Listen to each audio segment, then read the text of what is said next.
Hey guys, welcome back to my channel. তো আজকে দুপুরবেলা আমি চলে এসেছিলাম মিমিকে নিয়ে ছাদে, কারণ ঘরে তো অতটা স্পেস নেই যেখানে এই সাইকেলটা চালানোর মতো। হ্যাঁ, ডাইনিং স্পেসটা রয়েছে, ও যখন খাবার খায় বা কিছু তখন ওখানে বসি, আমি ওকে ঘোরাই বা কিছু করি। বাট একটু ফ্রিতে ওই ছাদটাই একটু অনেকটাই বড়, তো সেখানে আমি পুরো ছাদটা ঘুরি ওকে নিয়ে। তো আজকে ওই জন্য চলে এসেছিলাম ওকে নিয়ে ছাদে। আর ওয়েদারটাও খুব অসাধারণ ছিল।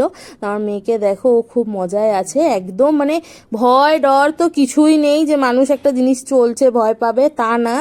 তোমরা ভিডিওটা স্কিপ না করে দেখতে থাকো। ও সাইকেলটা চালাচ্ছিল না, আর ও যে কি করছিল তোমরা পুরোটাই দেখতে পাবে। তো যাই হোক, একদিকে ভালো দুপুরবেলাটা খুব একটা বেরোনো হয় না। মেয়ে আসার পর থেকে সত্যি কথা বলতে দুপুরবেলাটা মানে আমি কিছু করি না করি সারাদিন আমাকে এই টাইমটা বার করতে হয় শুধুমাত্র ওর জন্যে। ও খেলবে, ওর সাথে খেলা করা বা ওর সাথে ঘোরা, ওর সাথে কথা বলা, এই দুপুরবেলাটাই আমার কাছে টাইম থাকে ওর সাথে এই টাইমটা স্পেন্ড করা। তো এই টাইমটা আমি একদমই ঘরে শুয়ে বা কোনো কিছু করে এই জিনিসটা আমি নষ্ট করি না। তো আমি পুরো টাইমটাই ওর সাথে দিই। ও দুপুরবেলাটা মানে একটুখানি ঘুমায়, ঘুমানোর পর হয়তো 4:30 5টা নাগাদ আমি ছাদে আসি।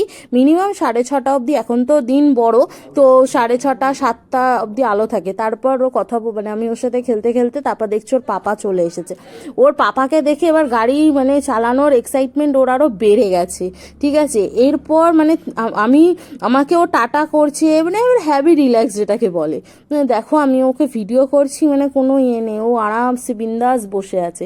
তো তারপরে দেখছি কি হঠাৎ করে দেখো ওর গাড়ি চালানো, এটা কি সাইকেল চালানো বলে না, রেস করছে ওরা। তাই আমি বলছি যে এটা সাইকেল চালাচ্ছে না, দেখো কি করছে ওরা, এরকম আসছে। আর ওর চোখে মুখে দেখো যে মানুষ অত যে দৌড়ে আসছে, রানিং আসছে, ভয় পাবে। দেখো ওর মুখটা দেখো, ওর একদম ভয় ডর শরীরে কিচ্ছু নেই। যবে থেকে মানে এই 2-3 দিন মানে 2 দিন হলো ওই সাইকেলটা কিনেছে। সাইকেলটা এই আজকে ফার্স্ট টাইম ও দুপুরবেলা ছাদে নিয়ে এসেছি ওকে চালানোর জন্য, কারণ আগের দিন দুপুরবেলা আমি আসতে পারিনি, আমার নিজস্ব কোন কাজ ছিল বলে। আর ওর সাথে আমি ঘরেই খেলেছি, আমি আর ছাদে ওকে আনিনি। তো আজকে নিয়ে এসেছি। ওর যে প্রাণে ভয়, ওকে যে এত দৌড়ে দৌড়ে পুরো ছাদটা ঘোরালো বা কিছু, দেখো ওর কোনো কিছুই নেই। যাই হোক, আমি জানি না কার কার ভয় আছে না আছে, আমি জানি প্রত্যেকটা বাচ্চাই ভয় পায়। এই যে কি যে ভয় পায় না, আমি কিছুই বুঝি না। আদৌ ভয় পাবে নাকি ইন ফিউচার সেটাও জানি না। আবারও বাবাকে দাঁত কিরকির করছে, কেন বলো তো, ওকে সাইকেলটা চালানো হচ্ছে না বলে। ও আবার আমার দিকে তাকাচ্ছে আমি বেশি কথা বলছি বলে। তারপর ওর বাবা শিখিয়েছে ওই কলিং বেলটা কি করে বাজাতে হয়, মানে এই রিং মানে বেলটা কি করে বাজাতে হয়। দেখো এক আঙুল দিয়ে ও কিন্তু ট্রাই করেই যাচ্ছে। সবার শেষে যখন আর এই সাইকেল চালানোটা শুধু ওর পাপা করেনি, আমি চালিয়েছি, ওর পাপা চালিয়েছে, প্লাস হচ্ছে আবার আমার ভাইও এসেছিল চালাতে।